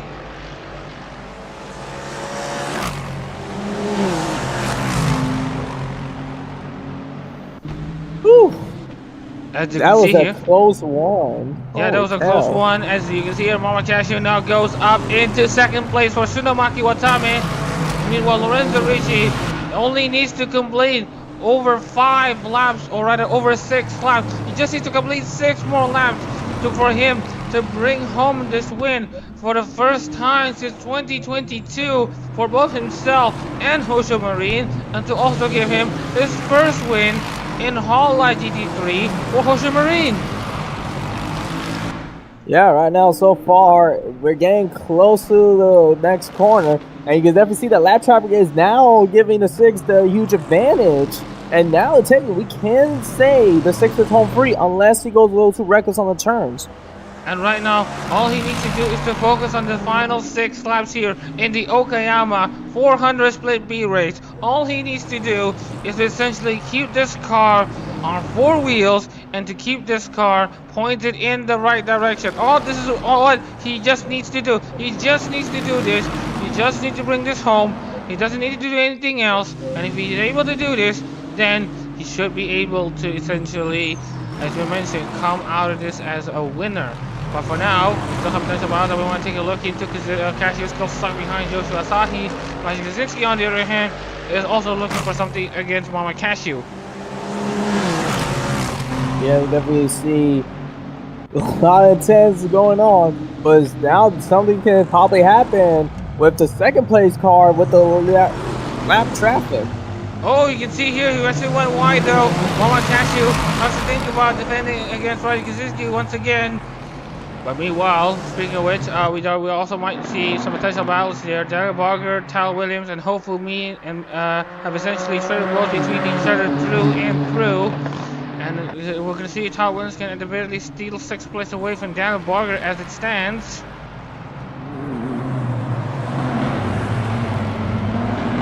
Yeah, there goes that good turn, but right now that 57 had a wider turn than everyone else. That could hurt him a bit. But right now with these GTRs are trying to be able to at least catch up into some at least decent positions. Because right now we got 6th place, but so far 5th, 6th, and 7th are GTR. So far they're in position for at least a good top 10 finish for the team. Yeah. Speaking of which, Roger Kaczynski is still trying to find something against Muhammad Cashew, who's also struggling against Joshua Asahi. Let's say one mistake on Cashew is it's going to be Kaczynski who will be taking advantage. So right now, figure out the other battles that we want to pay attention here. Watch out for Cashew though, as he might think of going wide, but he doesn't go wide this time. So he's going to be safe for now. Speaking of which, looking into other potential battles, Jake Ewing continues to stay in 10th, Masarai is in 11th, Sean Go 12, Nakamura 13th, Rick 11th, now up to 14th after Demosthenes has essentially flipped himself. Yeah, we definitely see some action going on. Woo! And you can see here Tal Williams is going to try to have a great run off of the final corner. See if he's able to essentially get closer and closer to Barger, but the gap is at 0.5 of a second, so it's not going to be a possibility that he's able to make the pass. Yeah, right now you're definitely going to see some action here. As that was a better turn by the 57 car. That was a better turn than we saw last time going around. And I don't care how these drivers go on the curves. Is that going to affect, especially how bumpy it is, or is that supposed to be part of it? I'll tell you what. Curves back then were essentially like the roadside curves, but now the curves are essentially formed as an extension of the track, where you can essentially go over it, but obviously you will feel vibrations, which essentially indicates that you are coming into the edge of the track, especially at the entry and exit of corners. This is so that they could help carry more entry speed. There's actually a video on that I can share with you about the history of racing curbs. I'll share it with all of you later on. It's a video from Adi Millward, British YouTuber who talks about motorsports and all that. But we'll talk about that later, as we're now coming into 4 laps to go. Lorenzo Ricci is currently home free right now, but still has a few lap cars that he needs to deal with. But right now the gaps between himself and Muhammad Cashew are currently set at 8.6 seconds, so he doesn't need to risk it. Yeah, then we see that 6 is battered and bruised. I think that was the car that flipped over during qualifying. I don't remember which one it was. Plaza de Mustang was the one who flipped in qualifying and also in the race. Plaza de Mustang was the one who scored pole position in the split wheel race. And it's now going to be Lorenzo Ricci who is going to be taking over the reins in this race. And let's see if he's able to defend his position coming into 3 laps to go. Yeah, you never know. As now they're about to approach 3 laps to go. Actually, no, 2 laps to go now. Actually, no. Yeah, now they got 2 laps to go. White flag is coming out next. Oh, you see here, he has to essentially take it easy though. He eventually went on to the curve due to the Lexus cars is pretty high center of gravity. That's why the Lexus cars are more prone to essentially rolling over. But I'll tell you what. That's Joshua Asahi. Oh, there's a spin. We didn't even notice. And that's Roger Kaczynski too. We got caught. Roger Kaczynski was also involved in the collision, and that will be both of them retiring. And that will mean that for Mawashaki Breza, he will be inside the points. And as for Muhammad Cashew, he will actually be in 2nd place. Joey will grab his debut podium for Juvu Raden. Yeah, that was shocking. Now they're on they'll eventually hit the white flag soon. Oh no, they're still on lap 53. Yeah. I don't know if there's an overtime rule happening. There's no overtime rule. It's always been like this. We're currently at just under 3 laps to go. Once Lorenzo Ricci starts crossing the line once again, it will be lap 54 and it will be 2 laps to go. Joshua Sahi has now officially retired. Raja Kaczynski has officially retired. So this will mean that I believe Raja Kaczynski will at the very least score a single point. Ouch. Kind of sucks when your race is over and you only got 1 point out of it. But hey, at least it's better than zero. And this just in from the VTuber Awards, the twins from Hololive got V2. What did they just got? They got VTuber of the Year. Fumamoko got VTuber of the Year from the VTuber Awards. Yeah, lots of Hololive VTubers have been getting awards in the VTuber Awards. We saw Laura Pantera and Gigi Marine also grab their rewards as well. As you can see here, Lorenzo Ricci just needs to keep it simple in the penultimate lap and the final lap. Speaking of which, Mama Cashew is doing very well to get himself in second place, reinvigorated after Watame's revival of the original uniforms. Joey, on the other hand, is looking for his debut podium when what will be a Lexus suite of the podiums. So yeah, approaching white flag. And did you actually know I tried being the V2 Awards too? I was actually up there, but didn't get enough votes to be nominated, unfortunately. But hey, that's next year. Oh yeah. Well, let's see if you're able to essentially get yourself further up. But anyways, coming into the final lap, Lorenzo Ricci has been stellar, or rather, he's just been amazing. Of course, in finally coming into age for Hosho Marine, for the Ichimi and all that stuff. Into the final lap he goes. Obviously, everyone who supports Hosho Marine all this way, and Lorenzo Ricci to an extent, will also find this to be very much satisfying. Yeah, white flag is out. Now it's anybody's game. I bet everyone's going to go 120% now. But so far, it's the 6 car that's taking the advantage now. And right now, all he needs to do is to essentially take it easy. Don't take any more unnecessary risks. You already have a 4-second gap over Mohamed Cashew. And also, yes, Mohamed Cashew does have some clean air. But obviously, you don't want the drought to continue, especially when given that you already have the best chance yet to win a Hololive GT3 race. Oh, so far so good as they're approaching soon to be the final corner. That 6 car, battered and bruised. Definitely got some lap traffic, but keep taking it easy, knowing that eventually you're going to be the winning car. But you still gotta be careful. Anything can still happen, even on the final lap. I mean, we've seen it with the great late Dale Earnhardt. Yeah. He was on the final lap and the car blew out a tire from piece of metal and Daytona. So anyways, Lorenzo Ricci with 2 corners to go as he's about to make a history and end the drought. Ahoy to the Hosho Kaizokudan, the Hosho Pirates, as Lorenzo Ricci exits the final corner and finally end the 2.5 year drought for both Lorenzo Ricci and Hosho Marine. Lorenzo Ricci wins the 2024 Okayama 400 Split B race. Amazing job for the 6 team. They're definitely going to be celebrating. Right now, they're Dale Jr. right now. I'm so proud of these drivers. And definitely know this is some action-packed racing going on. Yeah, and also congratulations though to Joey. Debut podium for Jufu Teiraden in Hololive GT3, and also a debut podium for Joey in Hololive GT3 as well. Lots of deserving moments though. Mamakashi on the other hand kept his foot to the floor, his head on the ground, as he essentially brings home a 2nd place. Daniel Barger finishes 4th for Hoshimachi Suisei. Tyler Williams should maintain his championship lead with his 5th place finish here in Okayama. Fumi, with his first finish of the season, finishes 6th. UCM 7th. Mikolev 8th. Rather, Reed is going to be 8th. Jay Goodwin 9th. Masaraido 10th. Shango 11th. Ivan Nakamura 12th. Mikolev 13th. Sakureta 14th. Kaczynski 15th. Asai 16th. Damashnev 17th. Hashizuna Rio 18th. And Danilo Goyena 19th. Yeah, definitely though.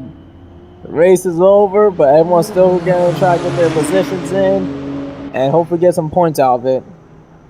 And looking into the biggest gainers though, Tyler Williams though has gained 9 positions from the start, so that's also something to be excited about. So anyways, here are your race results. Lorenzo Ricci grabs his first win in 2.5 years. Jose Maria grabs her first win in 2.5 years.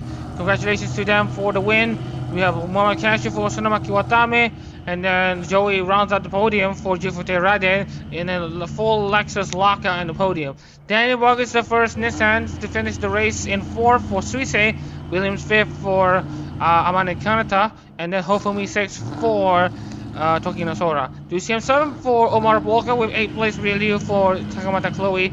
Jay Goodwin 9 for Okimiyo with Maserati 10 for Todoroki Hajime. 11 goes to Sean Go and Ichijo Ridika.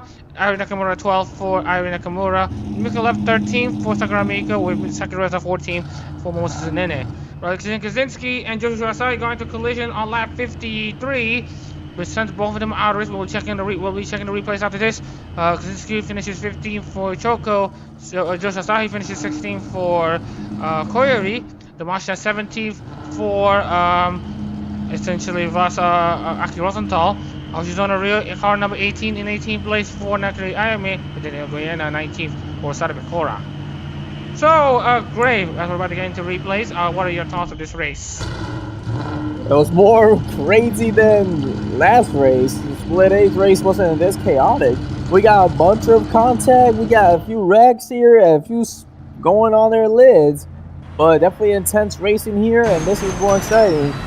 So I can't wait to hit the track eventually and practice. I still gotta get used to these shifters.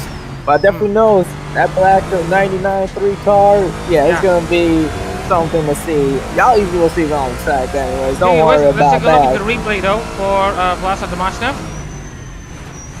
Yeah, you can definitely see the reaction time, the shifting, going to the turns.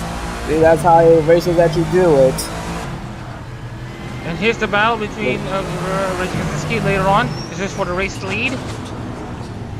Yeah, you can definitely see going into the curve, but that's actually also gonna hurt and sometimes. It's best to try to avoid those, but you never know. Sometimes you gotta do what you gotta do to take the lead. And right there, you can see the car went over. He went over too far, and he went and flipped and ended his night. But that was some good live. That was like a good onboard action camera, but you saw how the driver reacts to the flip, especially when you're going over like that. Normally, when you go into that situation on the two wheels, you got to turn against the ground. That's what I'm going to tell these drivers. You got to turn against the ground. Oh, yeah, this is Lorenzo Ricci's onboard on the overtake against Raji Kaczynski. Or rather, I think this is the onboard. Yeah, you definitely see right now they're trying to keep it together. So we're going straightway. And see right there, they're taking it easy on the turns, especially going over the curb, because the back part of the curb can play a factor. And you saw a contact right there that just happened between those two cars. Definitely some door slamming there, and that's what real rugged racing is. So these drivers, they're more than just professionals. Like, they know what they're doing, and they also kind of be a little reckless, but at least they know how to run the race. But you can see this is when Raji was able to defend his position that time. So we are going to move slightly further forward to see the exact time he's able to make the pass on to Lorenzo Ricci. So alright, Lorenzo Ricci makes the pass on. This is where it starts though, against Raji Kaczynski. Yeah, you can definitely see right there. Definitely see. And because that lap car that causes the 74 car to go wide on that turn, and the 6ers took advantage, and right then and there, it was over. The 6 car took advantage of that and eventually got the win. So that's one thing these drivers need to know. You gotta keep an eye on other drivers, because once you see opportunity drop, take it. Speaking of which, let's also take a look at the Raji Kaczynski's collision with Joshua Asahi. So we are going to be seeing multiple cameras on this one. First of all, we're going to go into the outboard. So how the collision happened is that Ricci actually had a very good run off the final corner and actually tried to think of a move down the inside onto Joshua Asahi. looks to me that he went onto the curb and flipped himself and actually collected Joshua Asahi in the process. See here? Yeah, you can see there's contact there, hit the car, so he took out. Oh my goodness, those suspensions! Holy cow, that was very intense. And you can probably will see on the onboard camera if they have one. You definitely will see how it will look like in that crash as we go in. Right now, you got the two drivers there, and this was actually kind of a scary wreck, especially how the car reacted to that. I guess there's going to be some work done on those shocks. But you can definitely see right there, he overtook the turn and then turned left, and then eventually took him and the other competitor out of the race. Ouch. I guess the team with the other car, they found out they're probably not happy about that. There's going to be probably some action in the pits after the race. Well, probably not action in the pits, but I will get into some of the onboard shots for Joshua Asahi, the Korean number 54 Honda driver. So this is how Joshua Asahi is on board. So you can see here how much he's struggling for pace, especially in the final corner. You can see here how much Roger Kaczynski has closed. So you can see here, and then Roger Kaczynski just kept him close enough, going to make him move down the inside, broke late, and since Kaczynski is already out of the race as well. Ooh. Yeah, you can definitely see right there the car hit him. And I spun him out. So take it, this car didn't get much damage. So I don't understand. The officials probably didn't see that part. See that the car was actually still 100% to run. It was just a little tab that spun it out. But they called both cars retired. I guess because they both were involved in that wreck. I guess they both unfortunately didn't get to go back on the track. I'll give you an answer though. The answer is very simple. They were beached into the gravel. Now, if you want to know how being beached into the gravel works, is that when you are being beached into the gravel, you are essentially, how do we say this?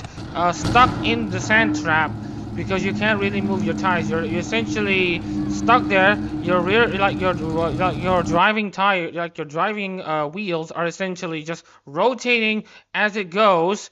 So obviously you can't even move your car. So with that being said, we are going to share with you the championship standings for Split B this time. So we are going to essentially showcase you how it looks so far. As we mentioned, Kyle Williams does defend his championship lead over Joey, who now takes second place with 240 points. Lorenzo Ricci with his win elevates himself into third. Mohamed Cashew 4th. Reza maintains 5th place. But watch out though. Split B is going to get very competitive from here. With Radio 6, the Mustang 7th, Barger 8th, Joshua Asahi 9th, and Maverick Ducium in 10th. Fumi is in 11th with Hoshizuna Rio 12th. Roger Kaczynski 13th with Jake Luna 14th. Nakamura 15th. Masaraido 6th, Shango 7th, 18th will be Ishikaji Nogoyan is 9th. Now, you might notice that the safety car actually has a point. Now, I would like to give off a bit of a correction here due to some correction of results. Actually, Roger Kaczynski has Roger Kaczynski has an extra point, and the safety car will actually be dropped down to 0 due to so Roger Kaczynski actually has 58 points, and the safety car actually has 0 points. With that being said, that was a nice race though. For Hololive GT3, and that will actually conclude the Japanese racing season of the year. And with that being said, that's all of the Japanese racing in 2024, but the last race of 2024 is yet to come. Well, stay tuned for next weekend for the Sepang, or rather the Malaysia Grand Prix for Formula Hololive International, where the drivers head to the Sepang circuit for some racing action for the English and Indonesian Hololive members. With that being said, I hope everyone's excited for it. With that being said, I'm Motion Reza in the commentary booth, and alongside me is Great Power. Thank you for being here, Great Power, and we're now going to move over into Sepang. With that being said, take care everyone, and we'll see you in Sepang.